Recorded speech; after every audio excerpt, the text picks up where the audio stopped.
Welcome to the Blackout Show, presented by the Guillen Grid, a show about the Chicago White Sox baseball, the good, the bad, the ugly. We'll debate what's working and what's not on the south side of Chicago. It's old school versus new school baseball. And most importantly, we're keeping all the receipts.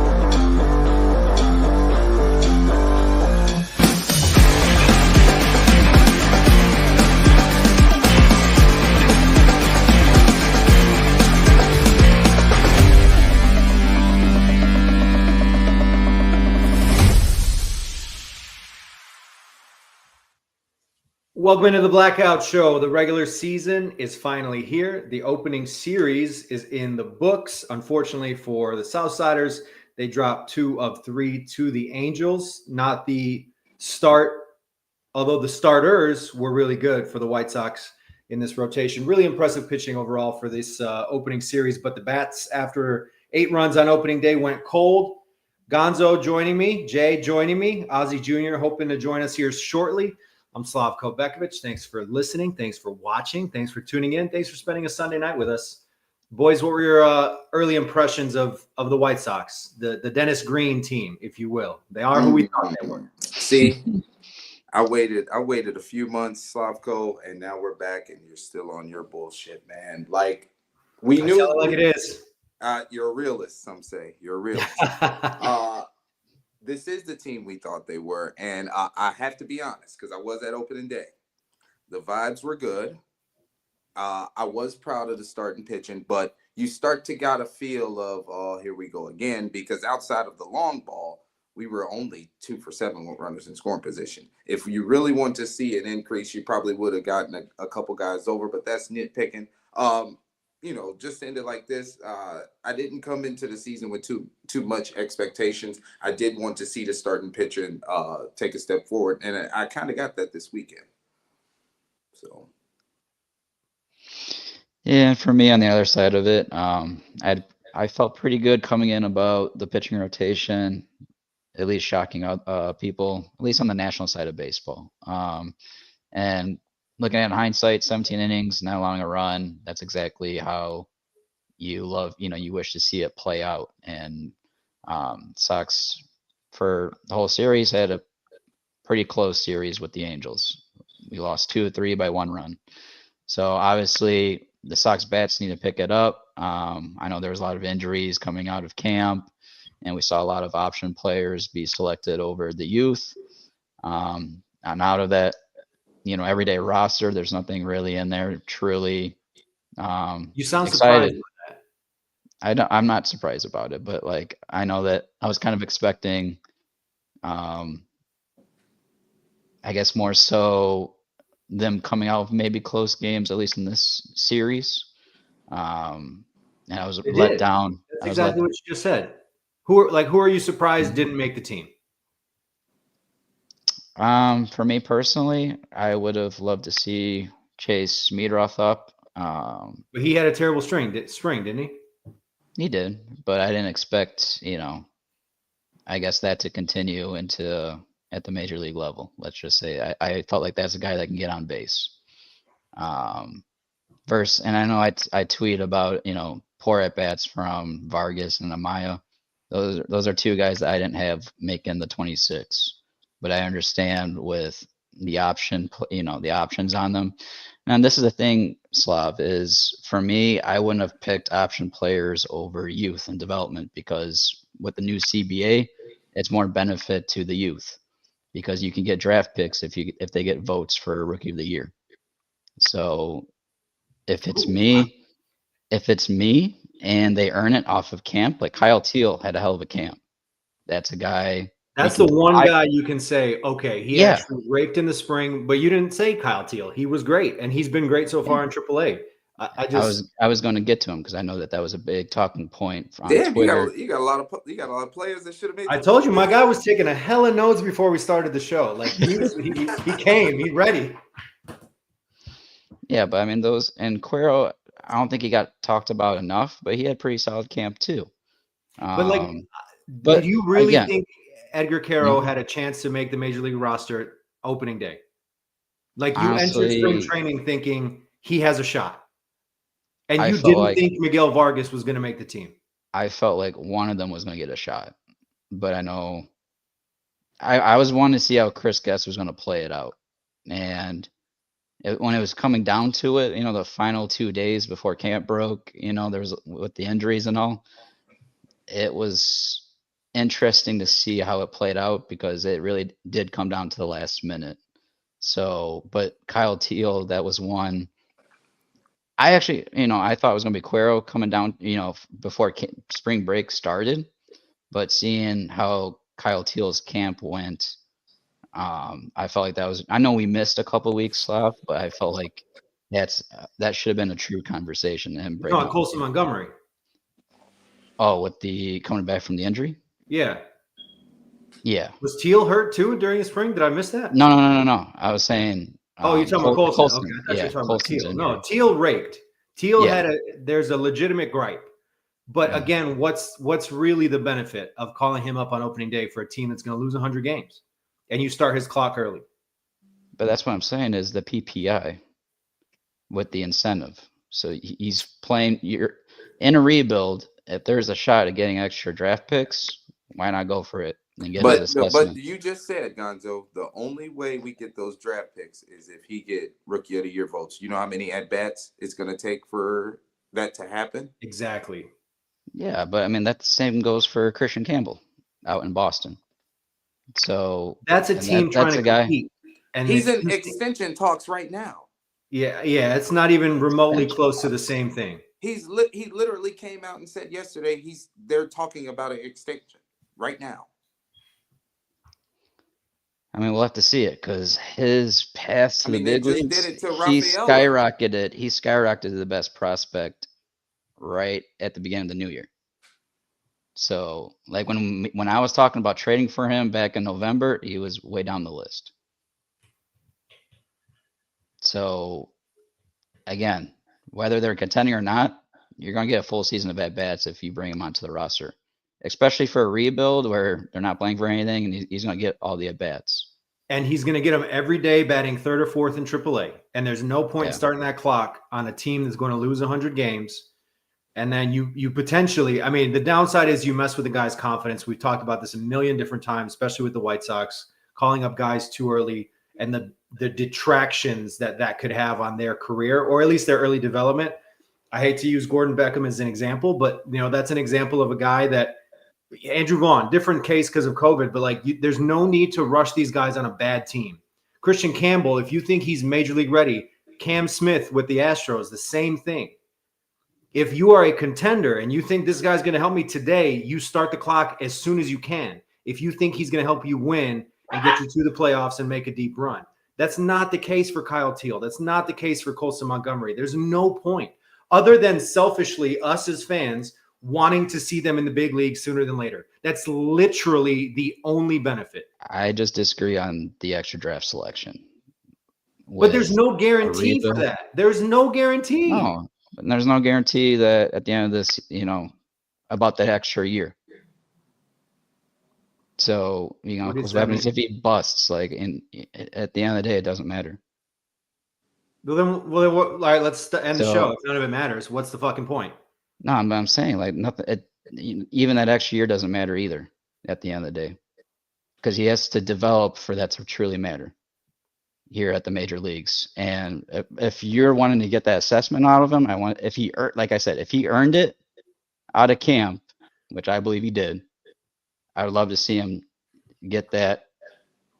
Now I say promotion, but start camp on the major league roster and get that assessment at the major league level. Let me ask you, allow that confidence to go. Do you think Jack Caglione earned a spot for the Royals out of camp? Because he was amazing. I think that's a fair conversation to have. But And like even better, like honestly, even Eldridge in San Francisco before that injury, he was on a hotter path than Keggs was. yeah, but So the Giants got Matos, Heliot Ramos, and Gerard yeah, but none Encarnacion of those returning. guys are stopping Eldridge at first base. Yeah, but why start the clock when you don't need to? You don't need to. That's the whole point. Like once you make the commitment of giving him every day at bats, you lose a little bit of control and flexibility as the organization. Gonzo, I would buy your Kyle Teal argument more if he wasn't a newly acquired player. If he was in the White Sox system last year and they had a better familiarity with him and he had a better familiarity with the coaching staff and the organization, I'd buy that. But the fact that they got him in the offseason, he had 19 at-bats in spring training. 19 at-bats. Not even look at his at bats. I'm telling you right now. No. I'm saying in Boston in the minor leagues. No. I'm saying in spring training he had 19 at bats. He played 14 games. Yes, he looked really good. 11-19 OPS. The power was there. Got on base. I love 4 walks and 4 strikeouts. That's great. The problem is that's such a small sample size. And yes, everybody knows like he played really well. And the first series, I think he's 5 for 9 with some extra base hits in AAA. That's great. Keep it up. And he'll be here sooner than later. There's no need to rush him. That I get. But at the same time, like I'm still hoping that if he continues on this rate, that he does come in May, then let's just say September at the end of the year. Oh, he'll be here in September, guaranteed, as long as he's healthy. If he plays like this, he'll be here sooner. But there's people out there talking about the years of control, saying he might not even see this year. I don't believe. I've seen that. I've seen that on Twitter too, from people that love the control. Twitter's not a real place, Gonzo. Okay, I'm just telling you where. KG wants to know about Justice Hangover. That's far more interesting than Gonzo's hypotheticals. I had to be at work at 6:30 while trying to figure out, like, I was trashed before I even walked in his car. So let's put it on record since we like to keep receipts. Uh-oh. I believe both of you claimed that the White Sox were going to win this series, correct? And I believe myself and OJ were much smarter and more realistic and said that they weren't, and we laughed at you guys. First points, I guess, of the season. Oh, we get to do pick to click today. I totally forgot. We should have done one for the start of the series. How did we forget this? Gonzo, this is like your literal job. 3 games. It's okay. Well, there wouldn't have been many picks to click anyway, unless we're 159 pitching. So I mean, the pitching was good. What'd you say? I feel like I just got hit with a brick. I mean, I wanted the White Sox to win, but not like this, Slavko. You could have just said, me and OJ told you guys that the White Sox don't have a chance of, winning many games, and the Angels do qualify as many games. I mean, they lost 2 of 3. We told you. We laughed at you when you said they outscored them. That's perfectly fine. And just like we were talking about before the show started, if you scored 50 runs in the first game and won, good. It still counts as 1 win. Then they scored 2 runs the next 2 days total, including 2 hits against. I just don't think it's that crazy to think that they should have won that series beforehand. Like coming into that series, I saw the Angels as the worst in that division. I didn't see them as that much more better than granted how many games we lost last year, but coming into let me a just fresh remind season, you that they are literally the worst team in baseball history. So like last year, but this is a new season. And it's a lot of the same players. So different managers. So just like Tony Pedro Grifol fixed everything. Look, the good news is Sean Burke, Jonathan Cannon, Davis Martin, 17 innings, no earned runs. I believe only 1 error in 3 games, which unfortunately happened in the first inning today and resulted in 2 unearned runs for Davis Martin. But he looked good. Cannon pitched through. He didn't look sharp, but, kind of battled through it just like Burke did. First couple innings, Burke had some ups and downs and was able to get out of some jams. Jay, you asked us before we came on, what was your favorite start? And you said Cannon. Why? generated contact. I feel like even though he had the 3 walks in the 5 innings, watching the start, it was a lot of uncomfortable at bats for the Halos. Now, granted, if this was a different team, let's just elevate the talent a little bit. The Sacramento A's, he probably gives up 5 runs, but that's for a different conversation. I just feel like the changeup was heavy. He had a decent command of the strike zone, not A plus, but I can roll with it being early in the season. The pitch count, the 85 pitches through 5 innings, that kind of worries me. But then going back to it, like I said, it was a lot of annoying foul balls that ran the pitch count up. 9 times out of 10, like we said, playing a better team, those balls are going to get put in play. And who knows, they could be outs, ground balls right at people. That's what we want.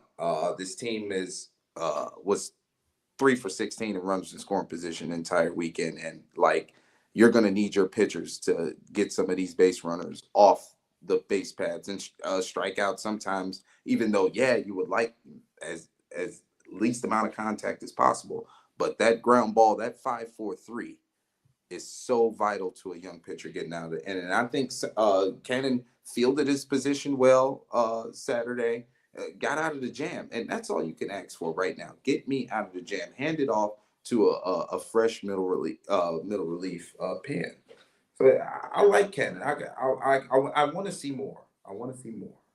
I think a lot of White Sox fans would agree with you on that. I think just in general, these first 3 starters, Davis Martin isn't as young as people probably think, just because he's not been around for long and obviously missed most of last year with the injury. But you got to ride these guys as long as you can. See what you got. Worst case scenario, they kind of don't pan out and they can at least eat you some innings early in the season until we get some reinforcements, if those are coming at all. Best case scenario, you keep getting some hits. I mean, I don't think anybody expected Jonathan Cannon to be as successful last season as he was. Sean Burke looked great in September, carried that through the spring, and deservedly got that opening day start. Pitched pretty well. Davis Martin, we've seen flashes from him. When he's healthy, he's got, I think, better stuff than people give him credit for most of the time. The first 3, I don't know. I mean, they're going to take their lumps. Cannon got hit hard a couple times last year. Davis Martin's going to have his lumps. Obviously, Burke, I mean, we haven't seen it yet, but it's inevitable for young pitching with you don't really know. You're going to run into some really good lineups in this American League Central too. But so far, so good, at least when it comes to those guys. Martin Perez, Shane Smith, 4 and 5. The schedule is not going to get any easier. You're not going to play the Angels all that much the rest of the year. They're going to pretty much be an underdog in every single game, damn near the rest of the season, no matter what the pitching matchup is. To me, the biggest problem is you look at this lineup and who scares you? Luis Robert has no help. Andrew Vaughn finally got a hit in the 9th inning on Sunday after going 0 for the first 2 and 19, 18, 9, 18, 26 innings. Not great. Nick Maton getting a bunch of at-bats. Vargas, Amaya, Baldwin. At least Baldwin's young.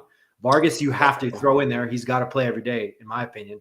You got to see what you got. And eventually when Brian Ramos works his way back, you'd like to see him. But at this point, don't expect very many runs for the White Sox at all anytime soon. Gonzo, help. Say something. Yeah, no, there is no help. And there's nothing. No. Kyle Teal and Colson Montgomery, get here as quickly as you can because that's the only help that's coming.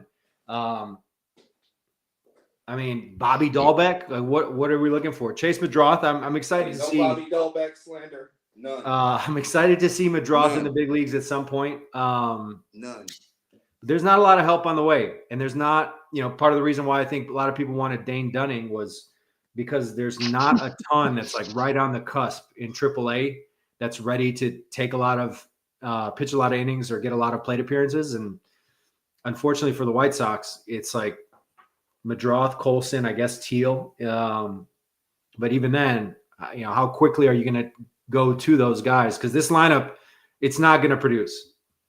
You might have a couple games where Benintendi and Robert go off, Maybe Andrew Vaughn once a week has a nice game, but I mean, I don't know, man.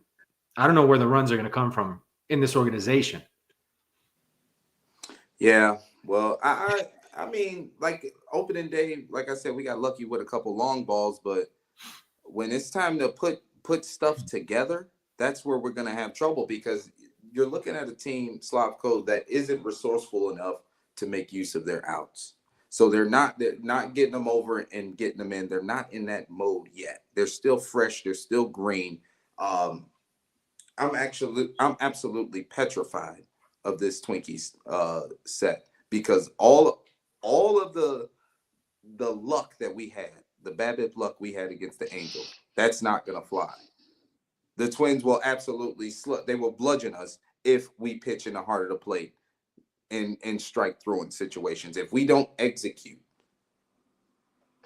like this is a quick turnaround test because the Twins got their ass kicked today. They're gonna have to get back on track. And the White Sox are usually those type of teams that get on track. I don't know how many Cy Young votes Martin Perez is going to get this year, Gonzo. I don't.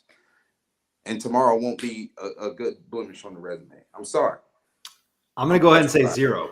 I'm going to just put that out there. And I'm going to, if the answer is 0 versus like the field being more than 1, I would wager so much money that the answer is 0.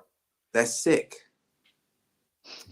Did he even get any? I know you're just kind of fucking around, but did he even get any Cy Young votes that one year he was really good when he was an All-Star?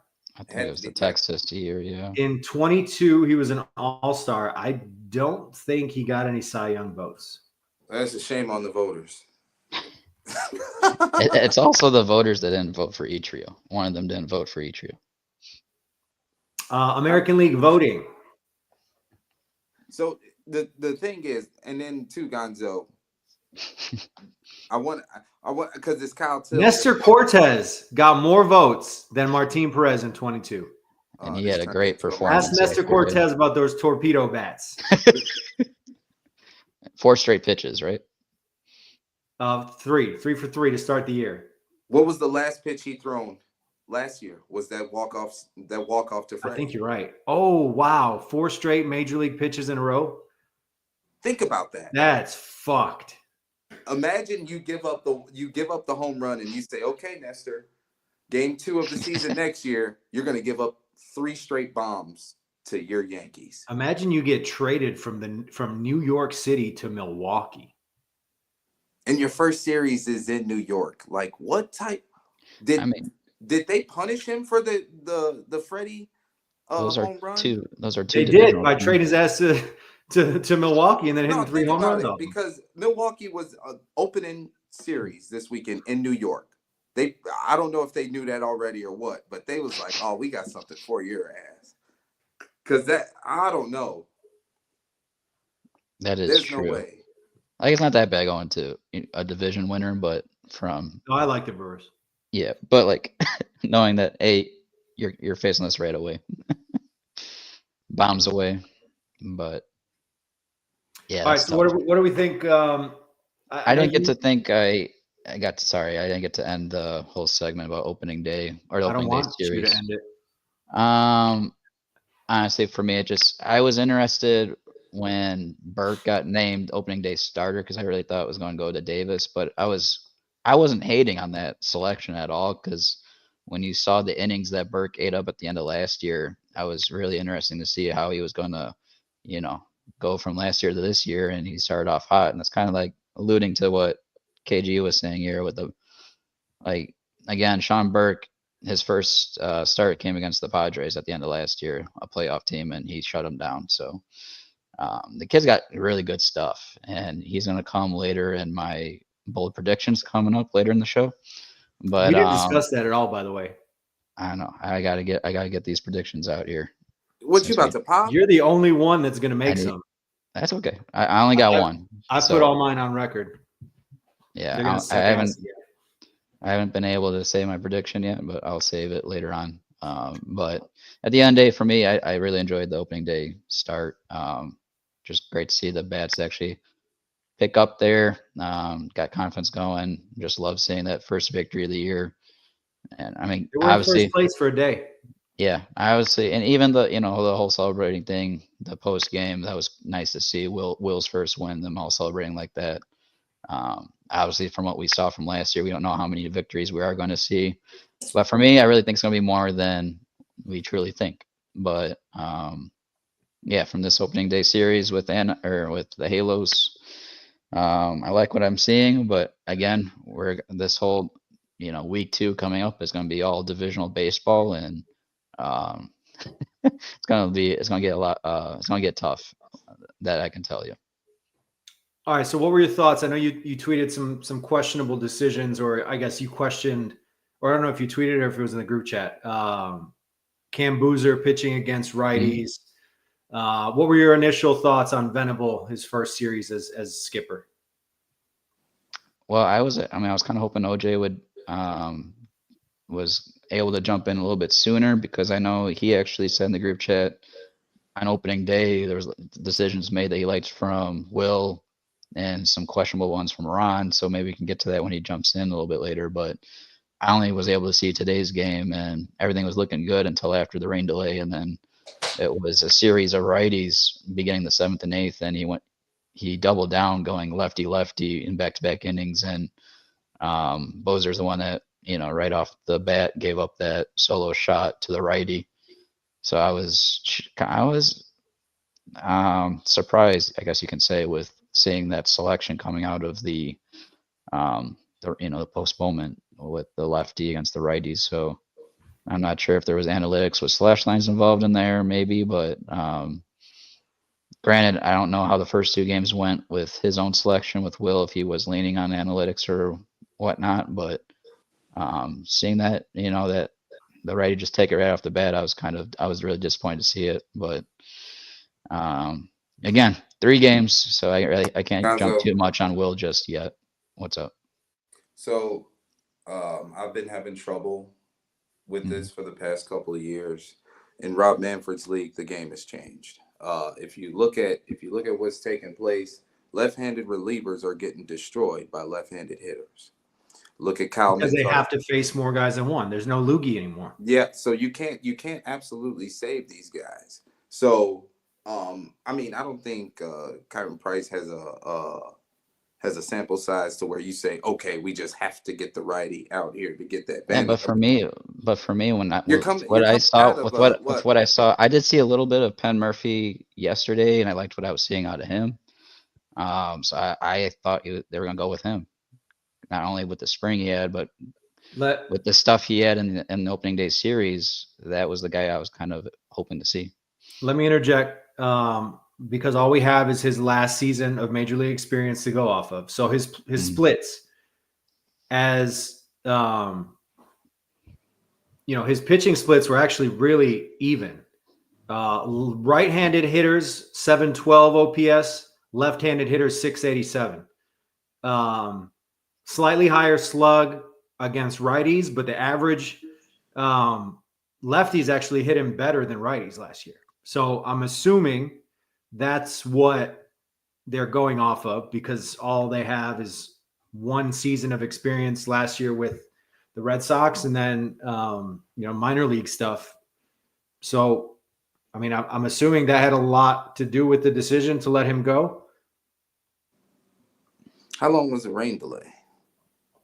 Too long. Like an hour and a half, right? I think it was about an hour and a half. I think Will was just thinking ahead. Like, I know it's foolish of me to say, okay, you're in a frame with Mike Trout involved, let's just try to get in and get out. I think Will was probably going to go back to a guy like Penn Murphy for the 9th, because at the end of the day, Gonzo, it was a tie game. Don't get me wrong. But at the same time, I don't think it felt in the flow to where it was emergency, where I have to go get my best right-handed reliever outside of Clevenger. So, I mean, it's late. It's the 7th inning. This is the rubber match. In the 7th inning, coming off the rain delay, they went out there and tossed Ben Joyce right away, one of their best righties. So for me, I wanted to see Murphy, and because they literally, or I'm sorry, that was the 8th actually, because the 7th inning they brought in Wilson. So I really thought they were going to double back on Murphy in the 8th, because if you went to yesterday's game, that's exactly what they did. Well, they went flip-flop, but they went Murphy and then Wilson. So I thought today when I saw Wilson, I was going to see Murphy come behind him, because he technically on Saturday's game, Wilson threw more pitches than Murph. So to me, it's not like he wasn't available. So I mean, but still, you got to based off of in a tight game situation with what they did, the day before, I thought that's what they were going to go with.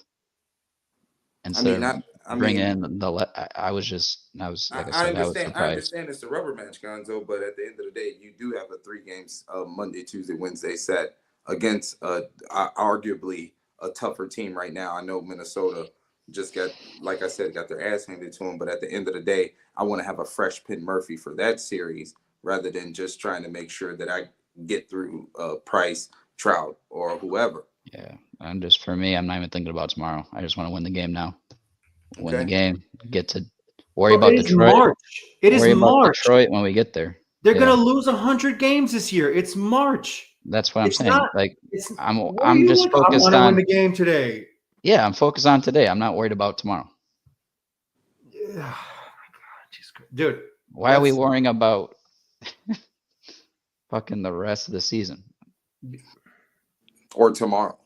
It's March. Tomorrow. And like you just said, this is we're not facing early. We're not facing the Angels tomorrow. We're facing Minnesota. So I want to look at today. And you're not winning a division. It doesn't matter. It doesn't matter. It doesn't matter. Okay, it doesn't matter. We're talking about today. It does not matter. You are not winning a division. Whether they lose did I say we were? Or lose did I say by 90 we were? Or win by 1. Did I say we were? What'd you say? I don't know. I said, did I say we were winning division or anything? No. But the point is, like, it's not that big of a deal if you lose a game on March 30th against the Angels, just so you don't blow out a bunch of guys' arms in March. We're not going to look back on this game and go, God, we lost the division by 1 game. We missed the playoffs by a game. That 1 game in March. It doesn't matter. I remember it. Cam Boozer's fucking 33 years old. How many people on earth have even heard of Penn Murphy? Hey, when we got him, I said he's solid in the group chat. When y'all was trying to talk shit about my... Was he Tommy John last year? Is that why he missed all the season? Was he in the minors? Minors. Yeah, I think it was in minors. Oh, he's also 30, 31 years old. Like, Gonzo. It doesn't fucking matter, dude. This is all. It does matter.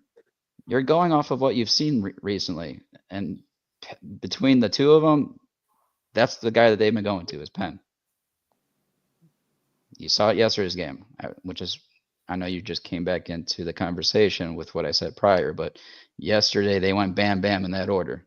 Yeah, and he pitched the first 2 days of the series, didn't he? No, I'm not talking about Bozer. I'm talking about Penn and Penn Murphy Wilson. pitched both games in the first 2 games of the series.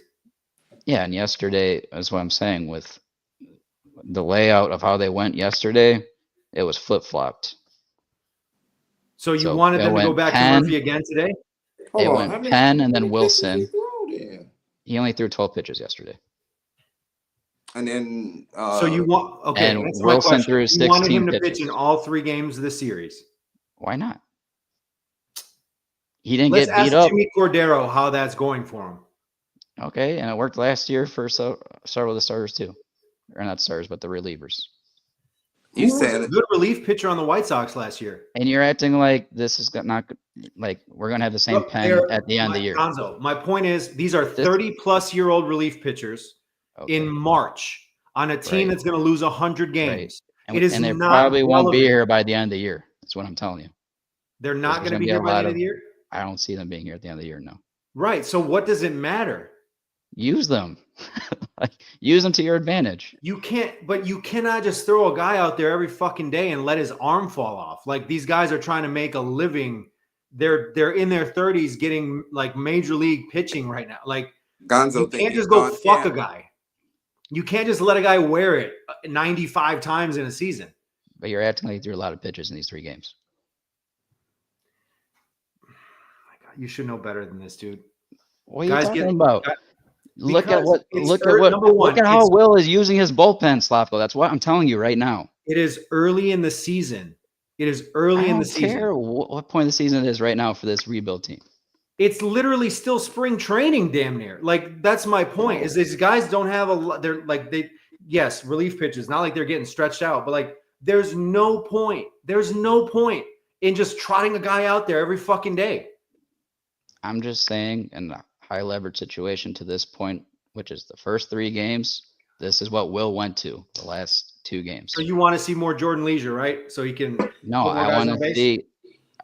I'm going off of the tendencies of Will.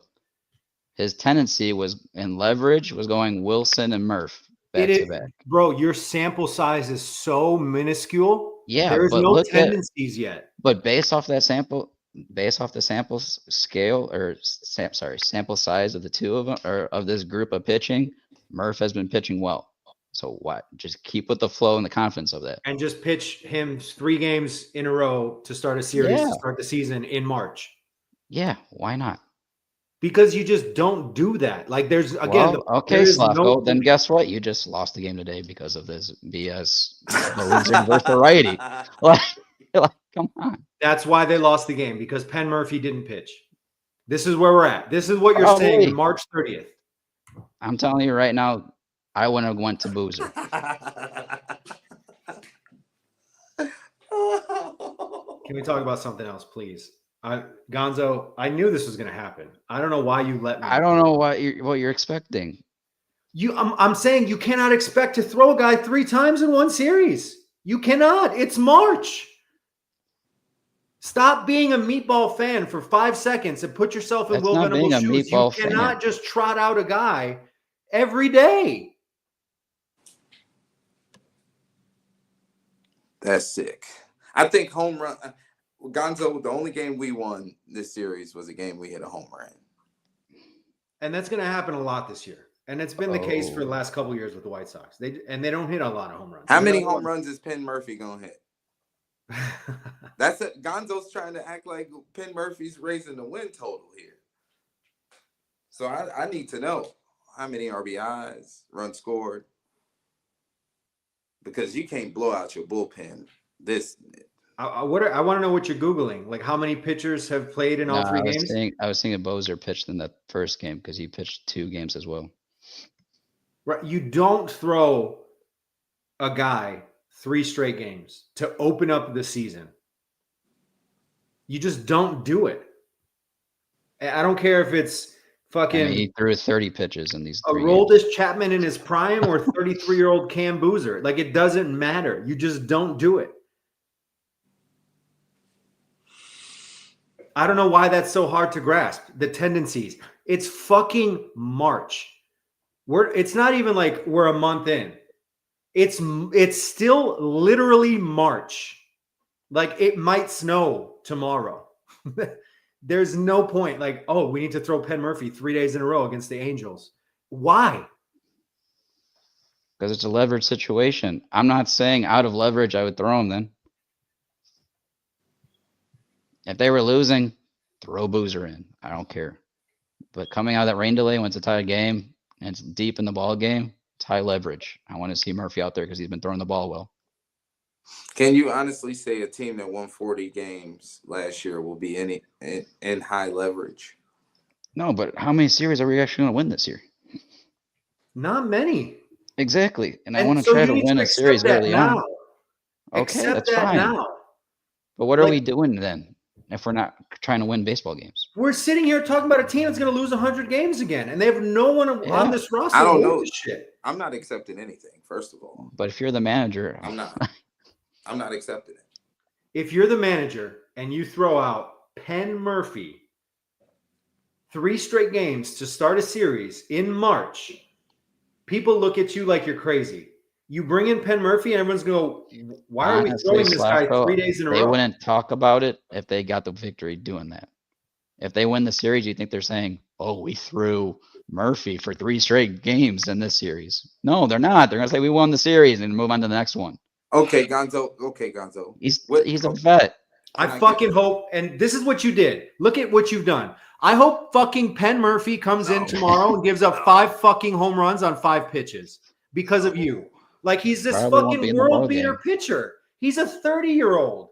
He's played 2 seasons in the big leagues. Gonzo, It's Penn Murphy. can I give you a hypothetical? Oh Sure. my gosh. So what if they do go to Penn Murphy today? And because the Angels have had considerable looks at Penn Murphy, somebody takes him deep, like they did Cam Boozer. Do you think that could be a realistic scenario? Sure, just like today was.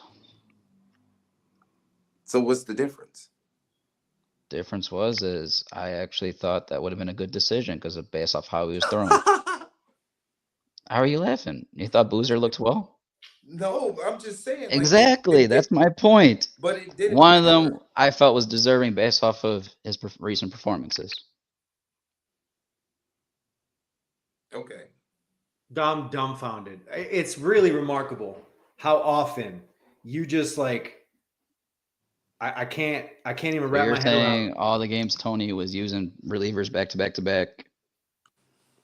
Find me. Oh my god, I'm just too lazy. Granted, difference of scenarios with contention, whatever, but 1,000%. Number one, 1,000%, Okay. because they were trying to win and they knew the goal was Tony to win. was also doing that early on in the season. I would love to see. Okay, did you like Tony La Russa as a manager? Yes. Clip that. Hey, mark that down. What are we at? 41, 50, 41, 51. 45. Yeah, or 45. 41, 45. Why is that shocking? Why is that shocking? Because you bitched about Tony La Russa all the time. No, I didn't. Oh my god. Oh my god. Go find me, Slavko. Go find me a clip. I want to go back and find the Find me information. a clip. I'm fucking pissed again. Go find me a clip of me complaining about Tony La Russa. You're telling me. Oh my Please, please.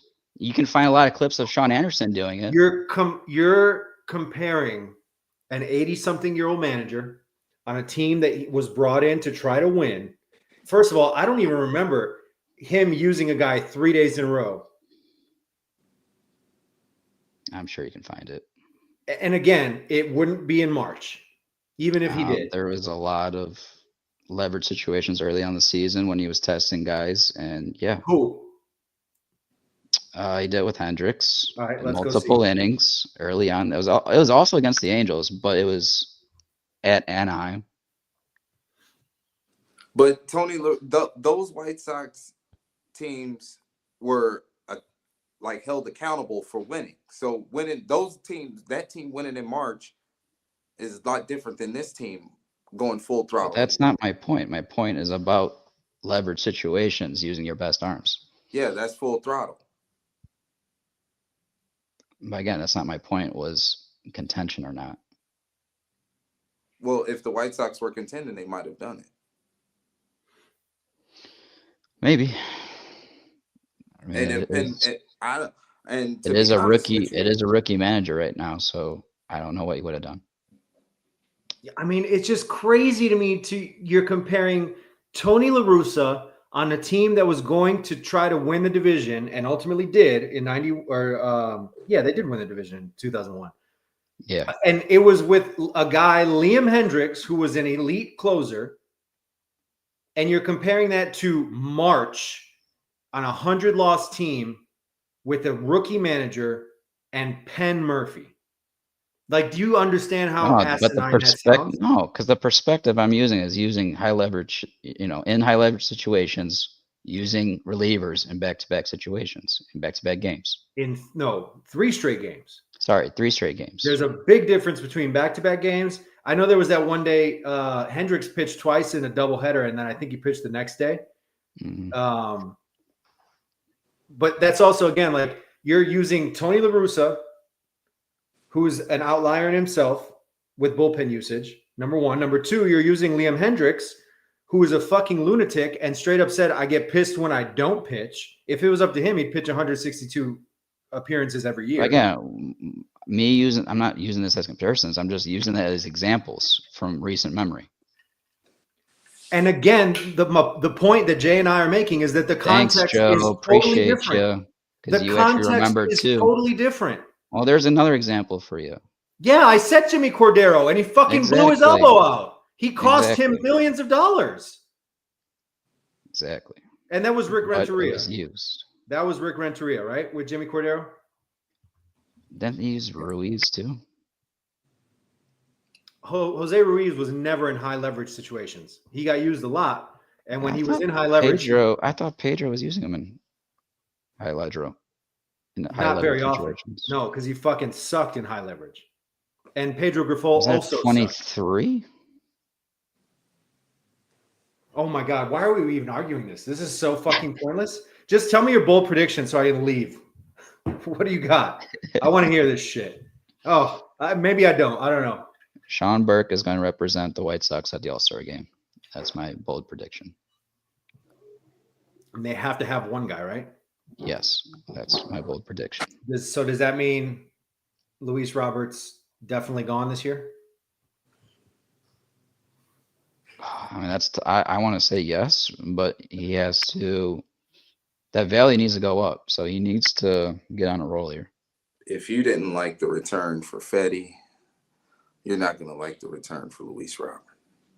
I think they'll get much more in return. No, I'm saying I'm speaking strictly to Gonzo because I can't wait till he fucking dissect this trade.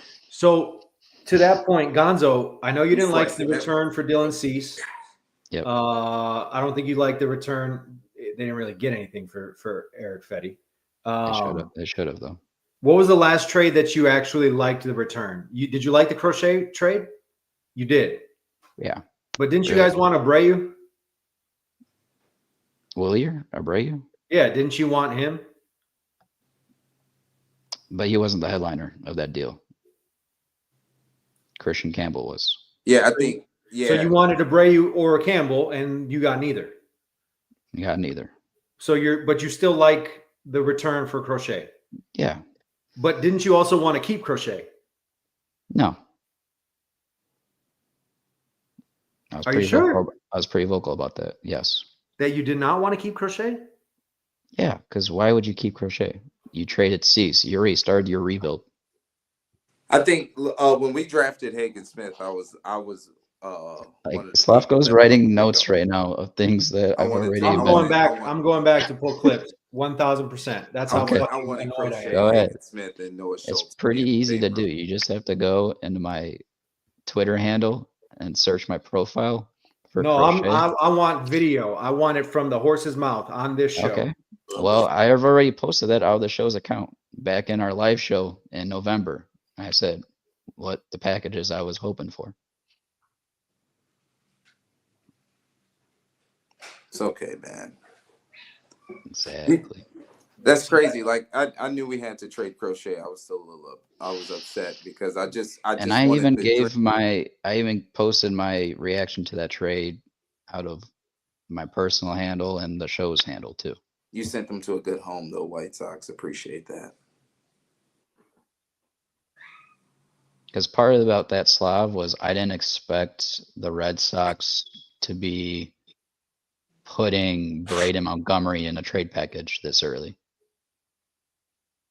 So I didn't expect, because like when that deal went down, I remember I was on the airplane flying back to San Diego, and it was Kyle Teel was the headliner of the deal, and I didn't see Braden's name in it, and I'm like, you got to be kidding me, because I just saw Kyle Teel's name, but then when I saw Braden's name involved, I'm like, holy shit, like I did not expect him to be included, because that deal happened before Cam Smith, because both of those players were same draft class. So when I saw Braden involved in that deal, I'm like, wow. Because you remember, Slav, and you mentioned, I think it was last show we actually brought this up. You mentioned when we were talking about it, back to our show's coverage of the draft, the pre-draft, when we were talking about who the Sox would select at 5. I predicted it was going to be Braden Montgomery. Yeah, you said that in that range, Braden should be a guy that should be, in that selection. And obviously they went Hagen Smith, but the fact that you got both of them now I think is pretty it's pretty humbling to see after the fact. But yeah, but you also had to trade an ace left-handed pitcher to get him. Right, but I would do that every day with a guy that's going to be on the field 5 days of the week, you know? So a two-way player at that. So you do that deal every day. And Kyle Teal, I know Jay, he said it off of our beginning of, I think it was February, Jay, when you were saying that that's a guy you wouldn't be surprised is in left field or. Oh yeah, no doubt. And Or I would first even base. I would even Falling off the exaggerate. roster. Yeah, I would even add first base in there. Like at the end of the day, if that's a dude playing 5 days of the week at a high level on the diamond, that's a win. If you get two of those guys in that deal, even better. Yeah, It just, and especially for us, right, Slavko, because we can't develop position players. So if you get one, if you can even get one, win. If you get two, that's remarkable. Yeah, I just want to say, like, I was one of the people that I didn't understand why Amaya made the roster initially, but then I sat down and thought about it for at least 30 seconds, and then I was like, okay, he's the only guy at the position where his clock started. Most of the people underneath him at the fucking position is Colson Montgomery, Madro, and they're just depth. Like Jacob Gonzalez, you don't want to risk losing your depth just to promote for a team that's just going to struggle to win 55 to 62 games this year. So that'll be like mismanagement at just a primary level, though. So and at the end of the day, because I do believe that Chase Madro is good enough to play in the league, but I don't think the White Sox are in position to, get rid of that depth just to make sure that Chase Madro get his 250 major league at bats. Like, is it really worth it? I mean, Jacob Amaya does nothing for me. Yeah. I'd rather see Madroth. Like, I don't know. I understand that you've got to field 9 dudes. You have to have a rotation. You have to have a bullpen. You got to find bodies. But I mean, why not just let Brooks Baldwin play short and let Lenyn Sosa play second and just ride those guys out? Like, give them a month. Tell them you are playing every day. Just like see that to me, like I don't really see what the benefit of Jacob Amaya is. Yeah, there's people that say, bring up his defense part of the game, and that's what Getz has emphasized his defense. But at the same day, didn't he just make an error? He sure did. He did. And at the end of the day, like for me, I want to see our own guys get opportunities of our own development. But hasn't worked out very much the last. Because that's the thing is this is a rebuild. So I that's why like when I tweeted about my projected 26, I was more focused on the guys to get an assessment of our own development or acquired, development. But seeing Amaya get, again, I know the injuries was a factor, but seeing Amaya get those opportunities is, for me, I didn't like it. But I understand. He's still young. That's at least he's 26. Yeah. Like, doesn't have a ton of big league experience. I get, and I'll be take a chance. Not to cut you off, Slavko, but like even the Fetty deal with Vargas, I get he was a high-end prospect, but Dodgers gave him all the opportunity to be something, and he was failing all over the diamond. Not only at the plate, but they put him everywhere, and he couldn't find himself a spot. So the fact that we targeted him and traded for him, you can say, I'm not saying it works for everyone, but giving him a different environment is going to help him or not. But for me, when I'm trading away that talent, that's not my focus. I'm trying to get guys that fit in my window that are, could have a high ceiling, but we didn't do that. But now that we traded and acquired him, that's a guy that you're going to have to give him opportunity because of that trade. And you really don't like Miguel Vargas, huh? No, I don't, but maybe I'm the outlier on that subject because I know talking with Elijah, I've been texting him a little bit, and he's a guy that is on the other side of that. You got to give him a chance. Like he says that you put on 20 pounds fat. Yeah, and for me, again, I didn't want to deal with that headache of forcing opportunity to him when there's other guys like Ramos, for example, the guy that came through our system. He's hurt. I know, but I'm saying when he comes back healthy,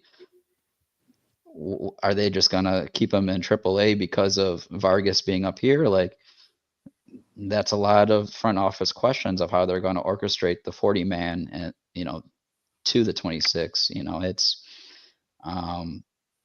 I foresee, I think it's just because Slavko, I see a lot of the other side of the whole like contract and options conversations that for me, I don't agree with. And especially during a rebuild for the Sox, I don't agree to it. But I can see that playing out, and that's something I don't want to see play out because I want to see guys getting the assessment, through development. That's why I feel as a part of a rebuild. That way you can make that assessment and either move on with them, including them in your window or not. And again, a lot of hypotheticals here, and we're just going to have to watch it play out. But from my Gonzo's perspective on it, I want to see the development get those opportunities. Third person on us. Yes. Wow. I felt like I had to because I know, it's people calling it.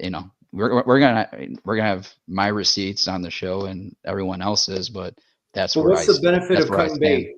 Like, what's the benefit of cutting bait with Vargas now? That's the guy you got back. Like, you traded for him. You got to give him a chance. Yeah, I mean, I get it. At least longer than the chance you gave Yermin Mercedes. Yermin Mercedes had a pretty long chance. When did Tony? I am not about to have an extended conversation about that. I am not. I am sorry. Why not? Why? What? Because it matters not. He hit that one home run. He was a player that actually performed good against the Angels. I remember. Maybe if we had performed good against the Twins too. So if we have Yermin, wow, you didn't have to do that. If we had Yermin Mercedes, we'd probably bring in Penn Murphy and Gonzo doesn't cry on the show. On that note, don't get me started on Penn Murphy. Any other thoughts on this opening series? Anything that stands out before we get out of here? I got one bold prediction. Belabor this point more. I just want to get my bold prediction out there. Benintendi's going to have a 20-plus home run season. How is that bold? Didn't he just do that last year? Yeah. No. How many have? How many did 20 home runs. He had 20 on the nose? He's had 20 home runs twice in his career. So this will be year number 3. I feel like Benny's going to have a decent year. Pray for the Twins. Pray for the Twins, because even though the White Sox might get swept, it won't because of Benintendi. Might be my pick to click too, since Gonzo's trying to wiggle out of week 2. What up, Ralph? All right, let's end on that.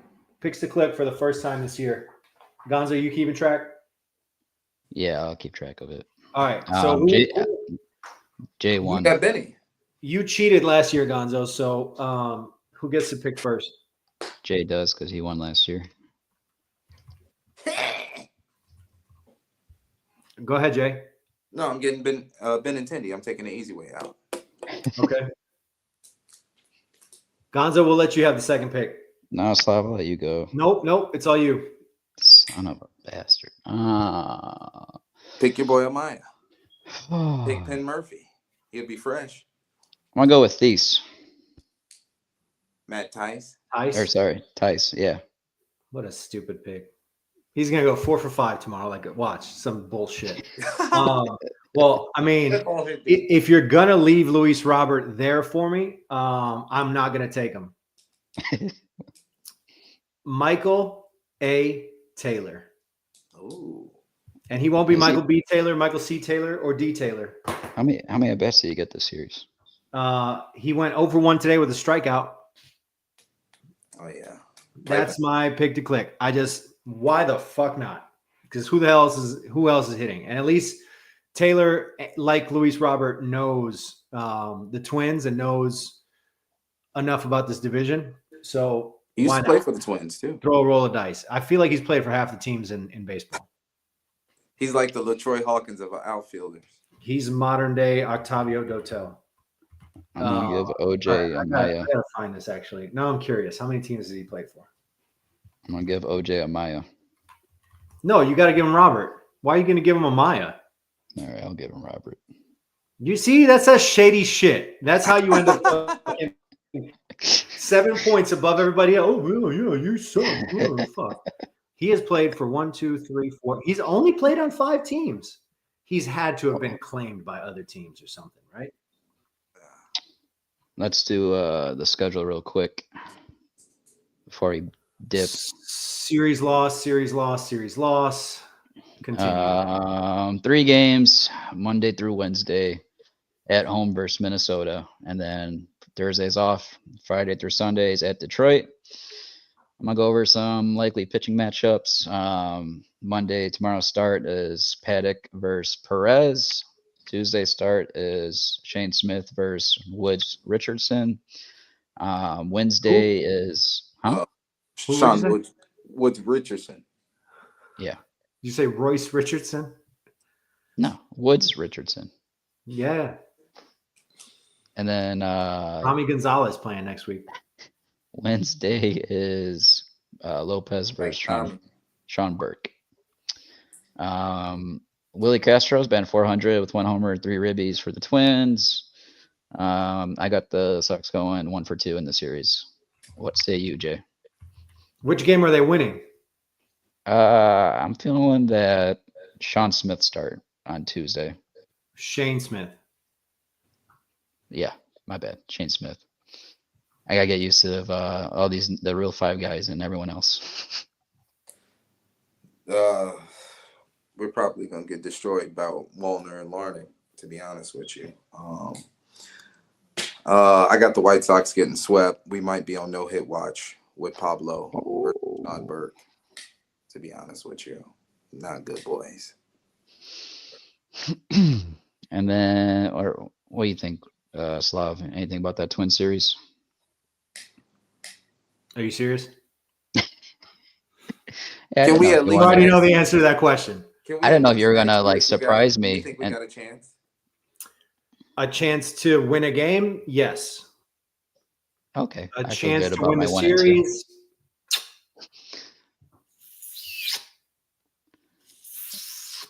I don't see it. See, I thought I gave, Slavko an opportunity to blow my mind and, start talking about Wallner or something destroying us or,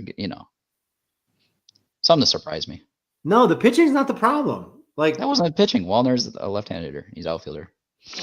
the White Sox pitching, genius. Motherfuck, man. All right, I'll get to The Detroit. pitching's I not want to the keep. problem. They're gonna be like they're going to stay in games. They're gonna stay in series because the pitching will be better than I think most people even think. Like, they can develop pitchers. The pitching will not be the problem. Like, will Cannon get smoked sometimes? 1,000%. Same thing with Burke. Same thing with Perez. Same thing with Martin, with Smith. All these guys, they're all going to get shelled at some point. And there's a reason why they're on the Chicago White Sox, and there's a reason why on a good team, most of these guys are probably like a number 3 at best. I think Cannon has better potential. I think Burke maybe has better potential, but like, the pitching's going to be fine. They'll get blown out every once in a while, but they're going to keep teams, especially if they play solid defense, which for the most part they did. Clevenger in game 2 and Amaya today in the first inning, that's a different story, but they'll be okay. Like, they're going to be competitive. It's not going to be that grueling fucking get blown out every goddamn day that we saw at times last year, for the most part. But there are going to be some of those days where they get blown out. And occasionally Luis Robert's going to have a huge game, and maybe it'll be like an 8-7 win or something like that. But like, the White Sox are who we thought they were. It's as simple as that. They are not going to be favorited to win any series unless someone has just devastating injuries left and right. You're not picking the Sox versus the Cubs this year? This was the series this was their best chance to win a series. Slavko, I'm asking you a yes or no question right now. Please tell me that you would pick the Sox. It's 2-2 again this year, right? Oh I shit! I don't didn't know. even look at that yet. I don't know. So, I mean, am I picking them to win 3 or more of 4? No. So you're saying the best thing we could do is split? Yeah, in general. Like, what series do you expect them to have like a legitimate chance, even if all the pitching lines up great? Oh my God. Like, I don't understand. Like, whatever expectations you have, just adjust them now. Bro. Adjust them now. Oh my God. This season, Oh, it's not going to be as tough as that last just year, broke my but I heart. think the beginning of the season might, because there's not going to be any young guys that we're sitting there like, we're certainly like really pumped to see this guy bat 4 or 5 times today. Like, and even with these pitchers, like, yeah, we like Cannon, we like Burke, we like Davis Martin, but it's not like seeing Crochet. It's not like how it'll be when Schultz and Taylor and Smith and those guys are here. Like, it's No, not going to be like a sale day. It's 6 games, Slav. What? It's 3 game sets. Against the Cubs? Yes. Yeah, they will not be favorited in either of those series. Will you pick the Chicago White Sox to win? I will not pick them to win a series against anyone in Major League Baseball right now. Oh my God, bro. The Marlins just walked off the Pirates 3 times in a row. The next worst team would have been the Angels that you just lost 2 of 3 to. To be fair, Slavko, I would enjoy watching our guys I'm take about at to take I'm at about bats to- versus David Bednar right now. He's been dog shit. But Slav, let's jump into the weekend series. I think that's going to be a better series for us to watch. Not better for the Sox, but just more enjoyable for baseball overall. Detroit Tigers. Flaherty. Shit, I forgot to put down Flaherty's likely outcome here. But it's going to be Flaherty probably versus Cannon, and then Reese Olson versus Davis, and then the rookie Jackson Job versus Sean Burke. They avoid Skubal for sure. It's looking like Skubal is going to be the game before that start. Even with their off days. That's the other thing early in the season Yeah. with like rainouts and stuff, like guys get pushed back or they'll want to skip a Job start to let Skubal go. I originally thought like before I double checked it, like based off of, their schedule, I thought it was going to be Cannon versus Skubal, but looking at the schedule from Detroit side of it, it might be more so leaning towards Flaherty in that I mean, it doesn't matter. They're going to get rotation. Right. That's a series I have a Detroit sweep. Come on, bro. And I'm just being serious, man. I'm excited to watch Job. If they do get a chance to face him, I'm very interested. I think after Skeens got called up last year, he was one of the guys that was constantly mentioned as best pitching prospect in baseball. Certainly Tigers fans that I know are very excited about him. High ceiling, top prospect. Let's see. I hope the White Sox do get a chance to face him. Not that anyone's going to have a chance, but like, let's see what he can do against Luis Robert or, the two players. Job's a guy. Now I had him starting the rotation, but I know there's a lot of talk of starting him in the bullpen. So I'm really curious on how his rookie year goes. If that's a guy that's truly gonna, flash out of the rotation, or if they're gonna move him to the pen later on. But I'm just excited to see his stuff as a rookie. But I know we didn't even get to it, Slavko, with season predictions. But who do you guys have winning the division for the Not the Central? Chicago White Sox. Sad. I really don't know. If you put a gun in my head, I'd probably pick the Tigers. They probably have the most complete team. But That's who I was Kansas going to go City's with. good, man. Whoa, hold on. And you can never count out Cleveland. There's nobody in that Tigers lineup that got to approach. I feel like this is one of the few series that the Chicago White Sox can win. I feel like our starting pitcher can take advantage of a lineup that will expand the zone. At Comerica? Doesn't matter.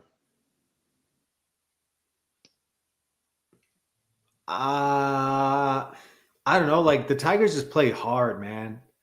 Like even last year, you looked at their roster and you looked at the names, and you know it's like who the fuck are most of these dudes? But they just play hard. They come in with big hits. You know, they pitch well. They play. You know, Hinch got those. They don't even have a fucking closer. They got. Well, maybe we should trade him. Penn Murphy. He's so fucking good. I think we finesse the Tigers next weekend. Holton's going to shut us down. Want to bet? I'm not a gambling man. No.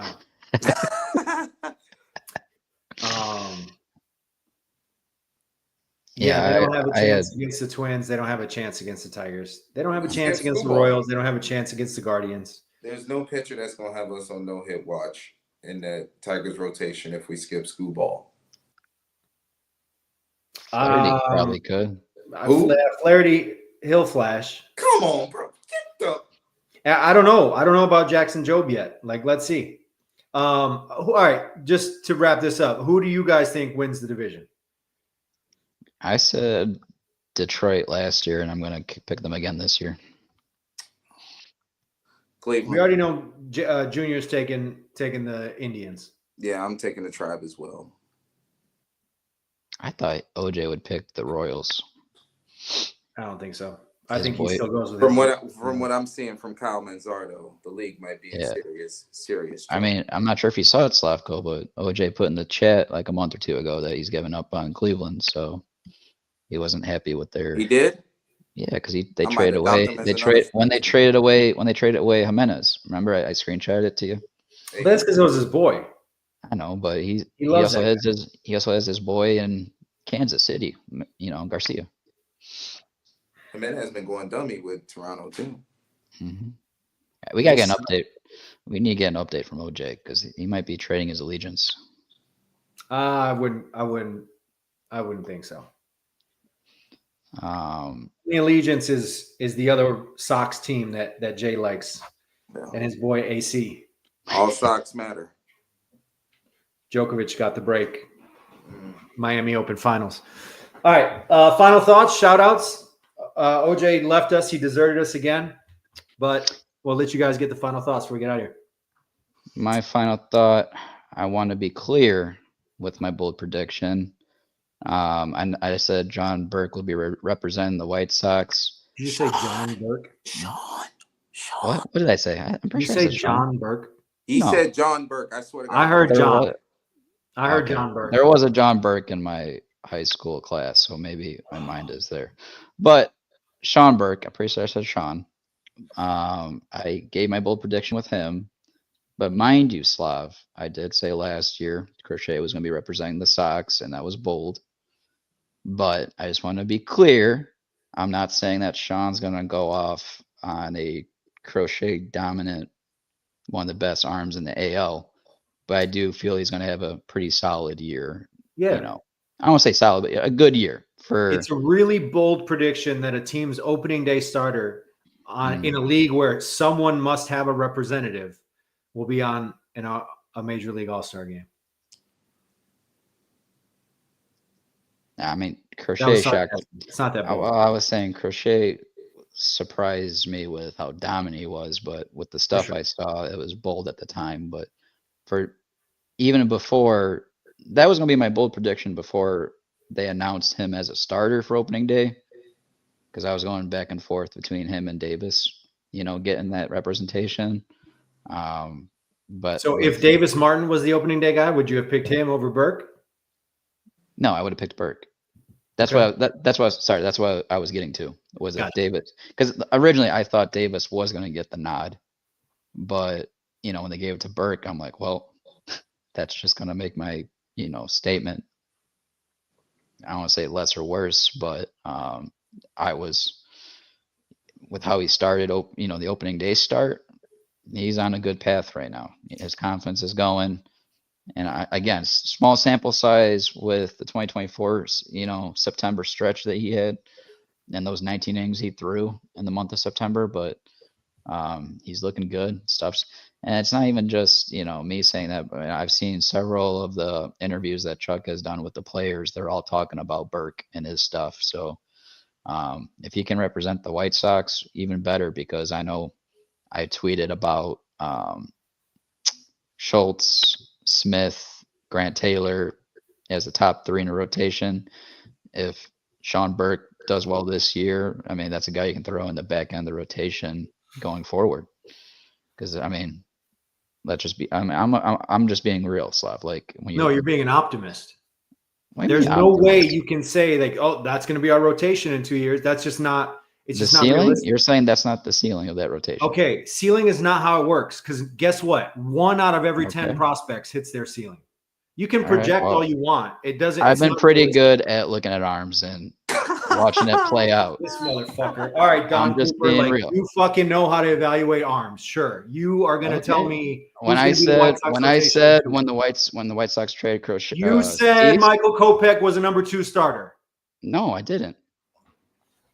Not ahead of others. Slavko, you think I'm crazy saying he's number 2 in that rotation? People had him as the ace in that rotation. Overseas. Think about that. I'll let you. That's think why about you that. don't fucking bring up ceiling. That's the whole point. You just prove my point. There is No, because I told you I'm willing what to I was bet saying. Dylan Cease, when he was traded, I said he was going to be top 5 in the NL. And what he ended up doing, he was top 3. he was a second. He finished second in the Cy Young 2 years ago. Like, what? No one's surprised that he was good. No, but people weren't thinking he was going to be top 5 in the NL. All right, just continue. There's a with lot your of point. arms in Just the NL. continue with your point. And Sean Burke, you Crochet's think receipt.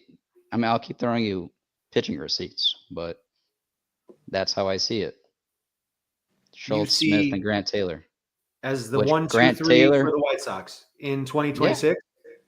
No, 27. 27. Okay. By And then Sean 2027. Burke is your number 4? Maybe. I mean, I haven't seen him pitch. Like I said, I got to see how this year goes. Okay. But I wouldn't be shocked if those are your top 3. It just, That's Granted. in an ideal world. Yes. They are your top- ideal health obviously is included with health, because we've only, like I said, with Grant Taylor, he only pitched, God, I think that was also 18 innings last year before he got injured. So obviously health is key even with him. So, but ideally, yeah. I mean, Slavko, we all saw what he did in the spring training. I mean, that guy was the topic. Wait, you talking about Kopech? No. Grant Taylor. Okay. The spring training. Yeah, He was sure. the talk. It's spring training. Right. But just what he was doing coming off of that injury, healthy, looked incredible. I'm excited about him. I'm excited about Yeah. Schultz. I'm excited about Hagen Smith. But to sit here and just say like, oh, they're going to be your 1, 2, 3 in 2 years, it's just not realistic. Because if that was the case, Baseball America wouldn't exist anymore because they'd all be fucking billionaires. Again, You it's cannot just it's say, well, idealistic. ceiling- That's how I see it being. Again, you look at me, you think that's crazy, but then you got OG on the other side of it saying, if they're that good, why aren't they pitching now? because they- they're not that good yet. Yeah. That's the whole point. Him say no. See, this is how your brain works. You hear that and you go, "Oh, he's right." He thinks like they're just as good as I think that they are. That's just not how the world No, works. I'm saying they're that good. If the front office allowed them right now, They can be that good. They think they might be that good. If I they think- were that good, they'd be in the major leagues. I'm just saying, I feel if they didn't care about that control, they could be in the major leagues right now. And that's not too crazy to say, really, with how Yes, it good. absolutely is. No, because who was it? The front office. Oh my God. Jay, help me, man. What the fuck? No, when they drafted Hagen Smith, they said that he could be in the. Yes, They because could be. He could be breaking camp. Correct. He was a college pitcher and he was healthy. Grant Taylor, Mhm. same deal. College pitcher, has not had the greatest bill of health. Noah Schultz, obviously high school pitcher. Like these guys have barely pitched. They're not ready to be in the big leagues. That's just a fact. Yes, Especially- in spring training, in 2 inning spurts, they might be able to compete against big league hitters in spring training. That doesn't mean that you can go out there every fifth day and go 6 innings against a big league lineup in this division. I'm just saying, like, I know you got to build the innings up, but with the stuff that they have right now, I think they Yes. can absolutely compete in the big leagues right now. But yes, you have to build that innings up to be a starter. And yes, front office wants that control on them. So that's why, it's not going to be the case. But regardless, they're going to be building their innings up in Double-A. And personally, like, I don't really, I know with what I've been saying, but I don't even want to see them up in September, the 3 of them. I want them to play the full year at Double-A, the whole season. I don't want to see it until, when the season's over, great. Those last 2 weeks, sure, let them have a dip in the big leagues, but I want to see them get that full season at Double-A.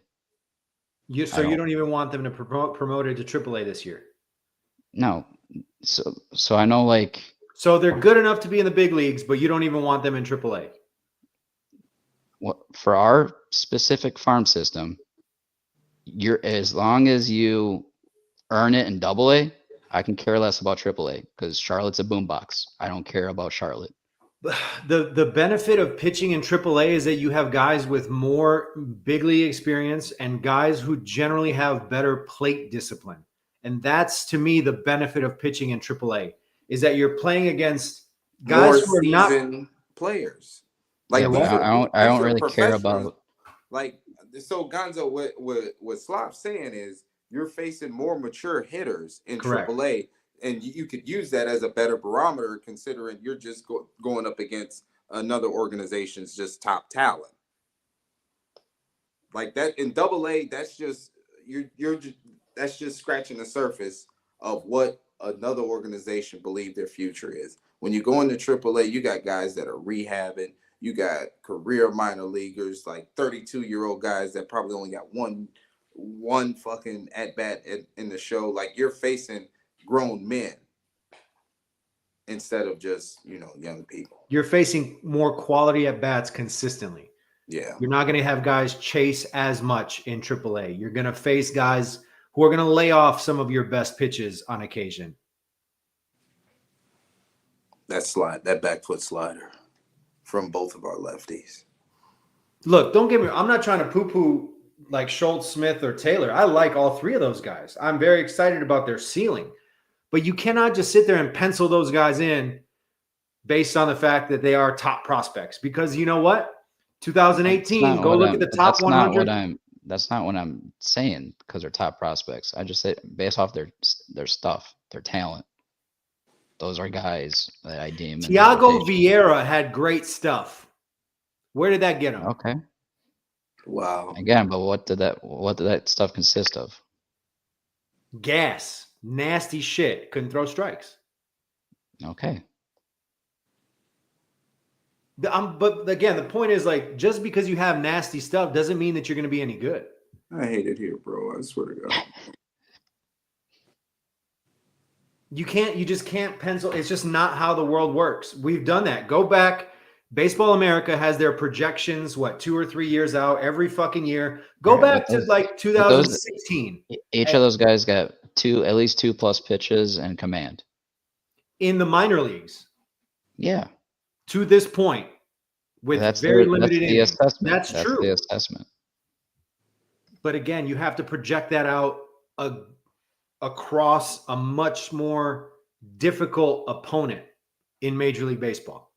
Like, obviously, you hope that they continue to develop, but like none of those 3 guys. I mean, I guess you can say Hagen Smith probably the closest because he's had the most major or college experience, but you just can't sit here and say like they're Major League ready. They have Major League stuff, but you have to throw Major League strikes. You have to work a pitch, work your pitch count. You have to work an at bat like a Major League pitcher against Major League talent, against guys who have plate discipline like Major Leaguers. It's not just going to be like, oh, whatever they do at Double-A is the numbers that they're going to have in AAA and in the big leagues.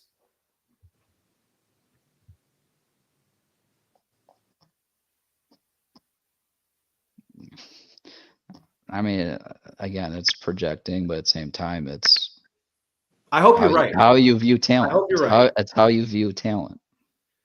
They're incredibly the three of them are very talented pitchers. And if I'm not mistaken, I think the last show we did or 2 shows ago, I said I think Grant Taylor is going to skyrocket up a lot of prospect lists during this season.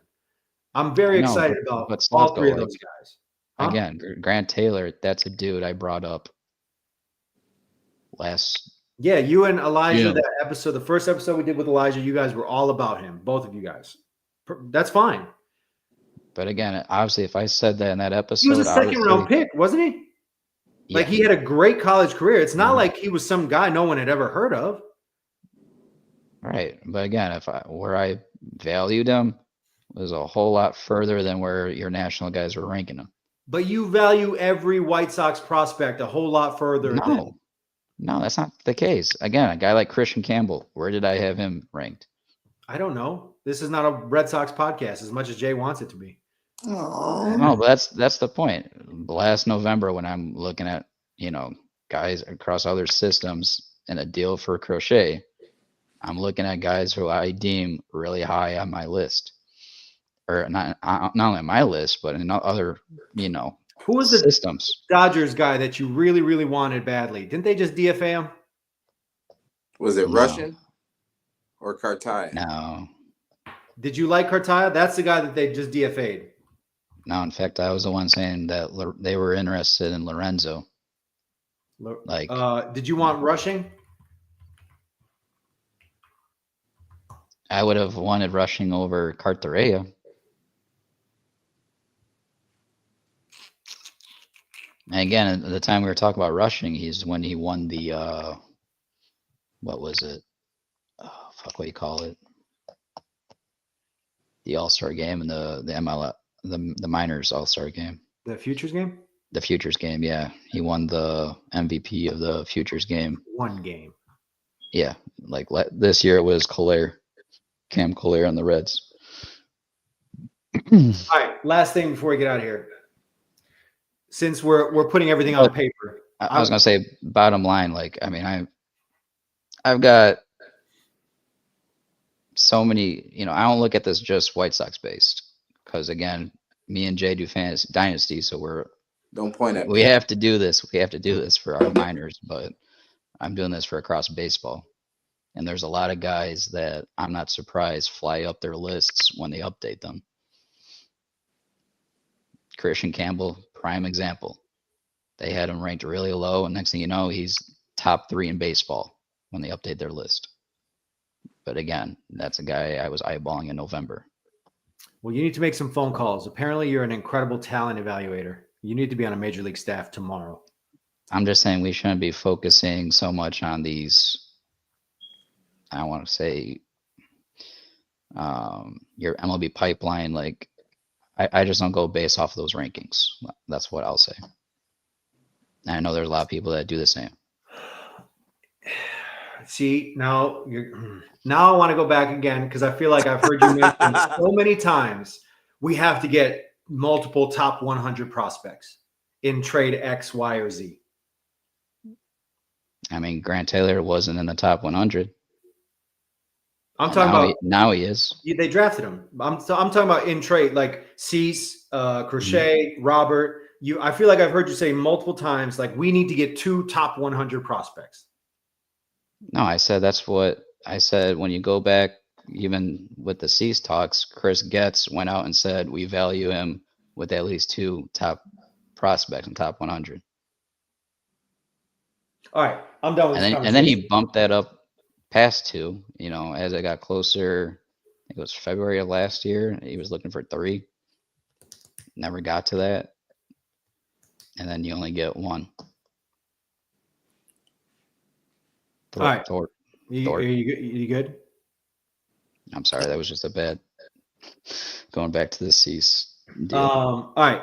Last thing before we're mercifully done with this show. We've made our predictions for who's going to win the division. What do you predict officially the White Sox record will be this season? I'm writing it down, and we're going to keep the receipts on this one too. I'll go first if you guys are going to wait. 58 and 104. 58-104. That's my 65, official prediction. 65-97. Wow. Some That'd be people, that'd be an incredible season. maybe they're an Yeah. incredible team. I've seen them win a game before, Slavko. Yeah, I've seen them win a singular game as well. They look good doing it too. Gonzo? I hate record predictions. I'll go 63-99. Wow. I think we had someone else earlier in the chat posted one too, right? Yeah. Little Joe. KG. Yep, KG. KG. 63-99. Okay. Wow. KG's just getting I'm curious what Junior will have to say. I feel like he's probably posted it somewhere in the thread as well, but I don't remember for sure. All right, final thoughts, shout outs, anything else?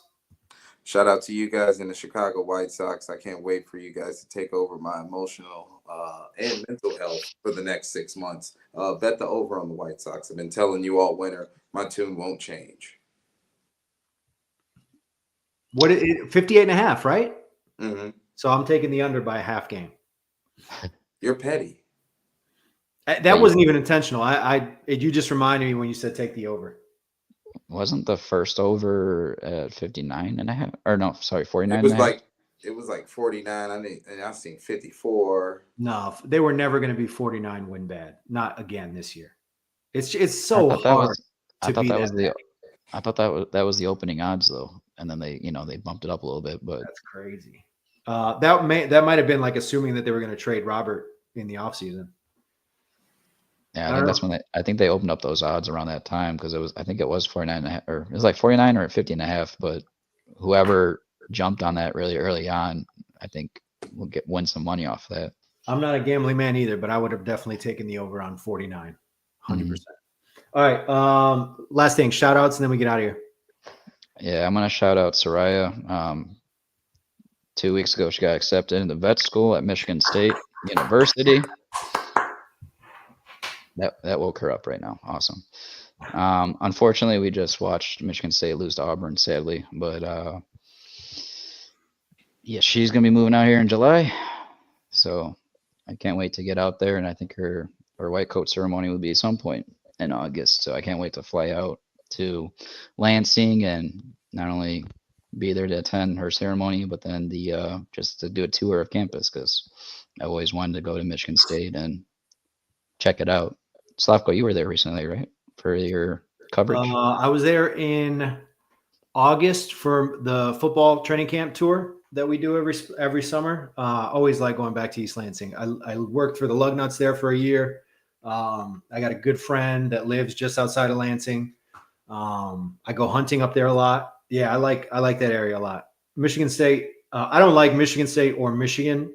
I don't really care for any colleges, really, like personal affinity. I didn't go to any major big schools, so I don't really have any affiliations or anything. But I guess Florida State football, outside of that, I don't really care too much. I'm pretty indifferent. But yeah, Michigan State, the area, beautiful. And to Don's point, I totally forgot. I have a lot of intel on the Jerry Reinsdorf, Justin Ishbia, Lot 78, and the future of the team. But I'm not going to share that. I'm not going to share that on this episode. So you'll have to come in to the next Blackout Show. But yeah, I heard a lot of interesting things about the future of the White Sox. And I will say I came out of those conversations from multiple sources very pleasantly surprised. And I'm hopeful about the future under the Ishbias, so to speak. So we'll say that for the next episode when the White Sox are like 3-11 or something. We won't be 3-11 at some point this season. See, Don tuned in. That's called a tease. Yeah. I had some really good conversations with some folks over the last few days. Yes, Don, I think it's good news in general. Very, very pleasantly surprised with all the conversations I had.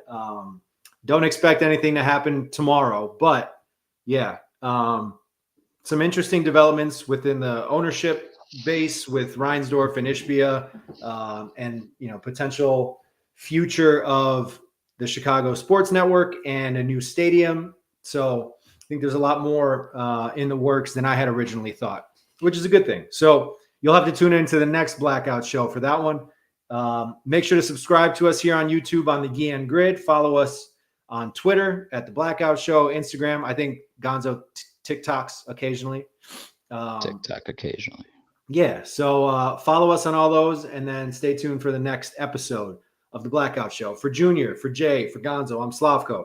Thank you for watching and listening. We'll see you guys next time.